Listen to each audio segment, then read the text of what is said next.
খবর 24 সাথে আপনাকে স্বাগত।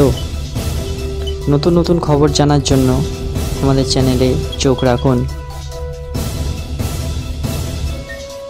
ফের একবার সাগরে পণ্যবাহী জাহাজে হামলা চালালো ইয়েমেন। হুতি জঙ্গি গোষ্ঠীর মিসাইল হামলার শিকার হলো মার্কিন লুয়ান্ডা নামা এক জাহাজ। এডেন উপসাগরে এই ঘটনাটি ঘটে, আর সেই জাহাজের নাবিকদের নিরাপদে উদ্ধার করে নিয়ে আসে ভারতীয় সেনাবাহিনী। বিগত দিনে একাধিকবার পণ্যবাহী জাহাজে হামলা চলেছে ইরান এবং ইয়েমেন থেকে। গাজা যুদ্ধের আবহে ইসরায়েল এবং তার মিত্র দেশগুলির উপর প্রতিশোধ নেওয়ার নাম করে এই হামলা চালানো হচ্ছে। তবে এতে বিশ্ব বাণিজ্যের ক্ষতি হচ্ছে, ভারতের অর্থনীতিতেও এর প্রভাব পড়ছে।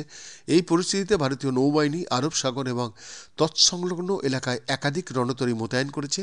তারই একটি হলো INS বিশাখাপত্তনম, এবং এই রণতরী গতকাল 23 জন নাবিককে উদ্ধার করেছে। ইয়েমেনি জঙ্গি গোষ্ঠীর হামলায় মার্লিন লুয়ান্ডা নামক পণ্যবাহী জাহাজটিতে গতকাল আগুন ধরে গিয়েছিল। সেই জাহাজে ছিলেন 22 জন ভারতীয় এবং একজন বাংলাদেশি নাবিক। যদিও সেই জাহাজটি ভারতীয় ছিল না, তবে খাতায় কলমে জাহাজটির মার্শাল আইল্যান্ডের পতাকাবাহী ছিল। এই আবহে ভারতীয় নৌবাহিনীর কাছে সাহায্যের কাতর আর্জি জানিয়েছিল জাহাজের ক্যাপ্টেন। সেই ডাকে সাড়া দিয়েই ঘটনাস্থলে পৌঁছায় INS বিশাখাপত্তনম।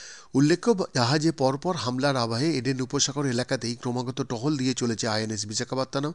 এই আবহে উদ্ধার কাজ প্রসঙ্গে নৌবাহিনীর এক অফিসার বলেন, সাহায্যের আর্তি শুনতেই ঘটনাস্থলে পৌঁছায় INS বিশাখাপত্তনম। সেই রণতরী এডেন উপসাগরেই মোতায়েন ছিল। এই হামলার ঘটনায় কোনো হতাহতের কিন্তু ঘটনা ঘটেনি। এদিকে নৌবাহিনীর সেই কর্তা আরও বলেছেন, সাগরের পণ্যবাহী জাহাজগুলির সুরক্ষা নিশ্চিত করতে বদ্ধপরিকর ভারতীয় নৌসেনা। সাগরে যাতে কোনো প্রাণহানি না ঘটে তার জন্য সব কিছু করতে আমরা প্রস্তুত। এদিকে মার্কিন সেন্ট্রাল কমান্ড এই হামলা প্রসঙ্গে জানিয়েছে, শুক্রবার সন্ধ্যা 7:45 নাগাদ ইয়েমেন থেকে হুতিরা এই মিসাইল হামলা চালিয়েছিল জাহাজটির ওপর। এদিকে এই উদ্ধার কাজে ভারতীয় রণতরীর পাশাপাশি সাহায্য করে আমেরিকার USS কার্নেই। এডেন উপসাগরে ছিল সেই জাহাজটিও। সাহায্যের আর্তিতে সাড়া দিয়ে ঘটনাস্থলে পৌঁছায় মার্কিন রণতরী। উদ্ধার কাজের জন্য বিভিন্ন সরঞ্জাম প্রদান করে সাহায্য করে মার্কিন রণতরী। এদিকে ঘটনাস্থলে একটি ফরাসি রণতরীও এসে পৌঁছায় বলে জানা গিয়েছে। উদ্ধার কাজে তারাও সাহায্য করেছে। বৈদ্যনাথ দাসের রিপোর্ট,